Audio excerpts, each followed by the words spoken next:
So, to prefix this, I wasn't around for the pre-release days for Mordhau. I never played Shiv or Mountain Blade or even For Honor. I think the closest I've been to this kind of combat gameplay before Mordhau's release would either be Skyrim or maybe Dark Souls.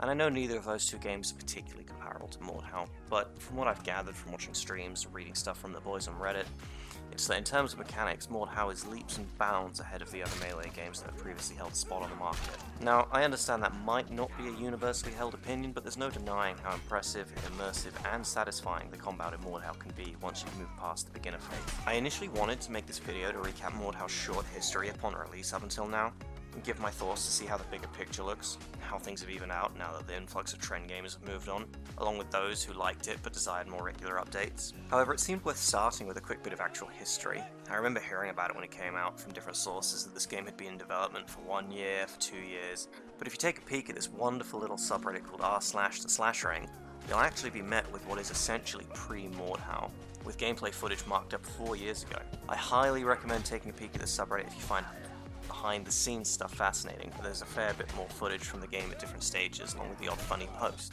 Since Mordhau's release, it's been somewhat of a roller coaster. From a pretty cringe Twitch rival stream, the release of the worst multiplayer map ever conceived, the gamer word Armageddon, and some miscommunication about gender. Chances are you've already seen it, but Giru's video on the Twitch rival stream sums it up pretty well, whilst being particularly funny. The commentators were under-equipped, and it showed. But if you were watching Giru, you'll have had a good time. Tritonian unveiled the wonderful revolutionary map known as Crossroads, because crossing the road in one piece is the goal. Crossroads starts and you have two choices: either have an easy game, or play medieval Frogger where everything's on fire. However, in the July 19 development update, Jax acknowledges this, and I trust that with all the goodies coming from Patchy, we'll also hopefully get a version of Crossroads that doesn't inspire mass seppuku. On the social justice front, there was a bit of a miscommunication related to whether there would be a gender toggle option implemented into the game, presumably for the sake of historical accuracy. However, Tritonian confirmed that this would not be a feature. Personally, I'm pretty on board with being able to play as a female character once the option becomes available, as ultimately this won't change any gameplay mechanics. Although I saw what I thought was a pretty good argument on the subreddit about how scream spam with female characters could be ear rape, but honestly, if it's somehow worse than high-pitched foppish have at them boys, I'll be very surprised. I suppose from that standpoint, if they nail the voice lines with that old English humour, then for me at least, it'll be right as rain.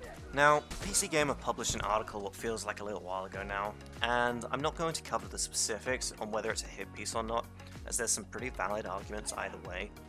Although I do think it's absolutely worth mentioning that if this article was aimed at a number of big competitive games in general, as reference to possibly an issue the gaming community experiences as a whole, then less people would have thought of this as a hit piece. Because let's face it, if you play video games in any real capacity, you know that in regard to toxicity, Mordhau is not special in any way, shape or form. CSGO, League, Dota, Call of Duty, WoW, FIFA, these massive titles have so much trash talk go through them that any one of them could make Mordhau look like a kid's playground. We know the devs are looking into it, we know they're looking at potential game bans because of the quote level of assholery some users are achieving for trolling and griefing. I would expect in the next update or two we'll see some kind of movement on this front, but in the meantime, use the motivational mute, it's honestly great.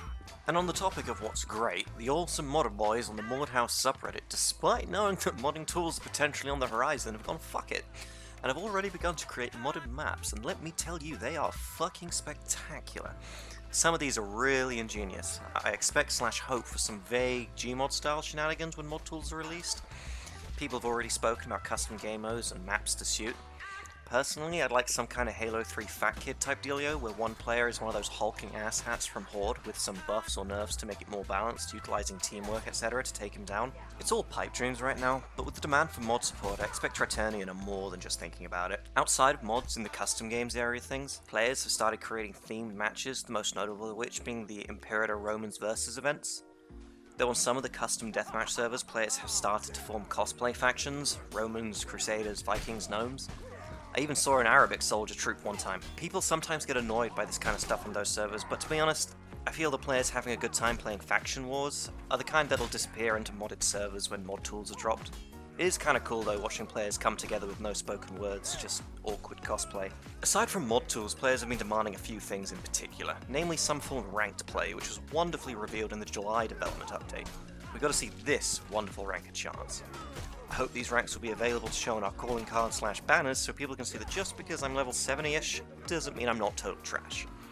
The implementation of Ranked will also be good for the game's longevity, reducing the number of pub stompers, which will in turn make casual play more enjoyable for new players. In the development update, we also got to have a good look at the new maps, and so far they look, honestly, really clean and polished, with some of these screenshots being genuine wallpaper material. I mean, seriously, look at these.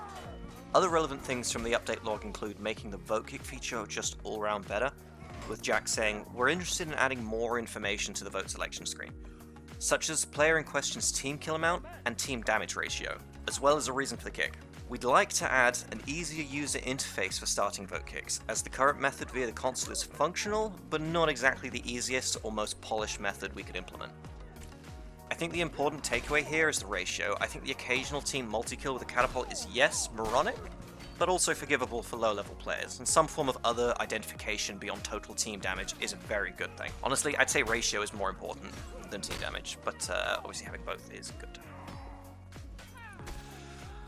All in all, these last few months must have been very eye-opening for the devs. They've had a lot of flack from all over the place, and have openly professed their beginner status as an official publisher. But between Jax's continued engagement in the subreddit and Tritonian's last couple of big forum posts, it's clear to anyone with a set of eyes that this game is really, really being cared for. And I imagine updates will be a little slower than most would like, and these wonderful patchy rhymes won't go away, but the game is ultimately progressing nicely. Anyways, I wanted to say thank you for watching this video. I'm hoping to turn Scripted into a series of videos with short to medium scripts of my very open thoughts on a particular topic. If you liked it or have any suggestions or comments, please feel free to let me know. Thank you.